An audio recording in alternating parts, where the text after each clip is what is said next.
నొప్పిగా ఉందా? లేదు, సుఖంగా ఉంది. లేదు, నొప్పిగానే ఉంది.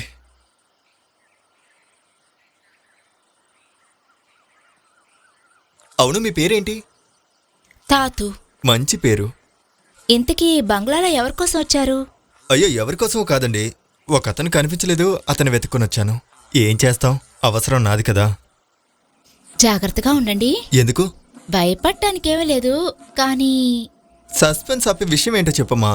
ఆ బంగ్లా గురించి వినే కథలన్నీ కొంచెం బాగోలేదు. ఏ కదా? ఆ బంగ్లాలో కొన్ని రాత్రులు ఆడవాళ్ళ ఏడుపు శబ్దాలు వినిపిస్తున్నాయంట. నేను కూడా విన్నాను, కానీ నేనేమీ చూడలేదు. అదంతా ఊరికే చెప్తున్నారండి, సినిమాలో లాగా. అడవిలో ఒక బంగ్లా, భూతం, అది ఇది అని. అదంతా ఊరికేనండి, మీరు నమ్మకండి. మీరు కూడా సినిమా వాళ్ళేనా? ఇంకా అవ్వలేదండి, కానీ అవుతాను. అడవిలో ఇలా ఒంటరిగా ఉన్నావు? అవును. నా చిన్నతనంలోనే అమ్మ చనిపోయారు. కొన్ని రోజులు నాన్నగారే పెంచారు. ఇటీవల నాన్న కూడా చనిపోయారు. ఓ సారీ.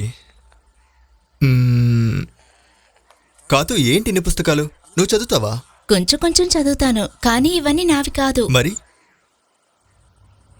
కొన్ని రోజుల క్రితం మా నాన్నగారిని వెతుక్కుంటూ ఒక అతను వచ్చారు, డేవిడ్.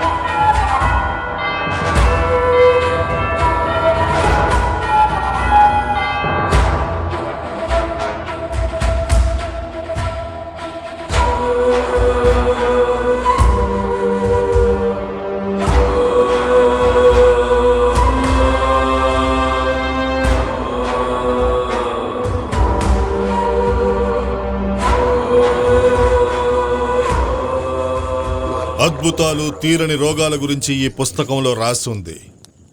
నాకు తెలిసి ఈ మందులన్నీ ఈ అడవిలో ఉన్నాయని తెలిసే వచ్చా. దానికి మీ సహాయం కావాలి. దానికి మీకేం కావాలి? మీరు చెప్పిన అన్ని మందులు కూడా ఈ అడవిలోనే ఉన్నాయి, కానీ కనిపెట్టడానికి కొంచెం సమయం పడుతుంది. మొత్తం మందులు తీసుకొనే ఈ అడవి నుంచి నేను వెళ్తాను. అంతవరకు నేను ఇక్కడే ఉంటాను. ఏం కావాలన్నా చేసి పెడతాను.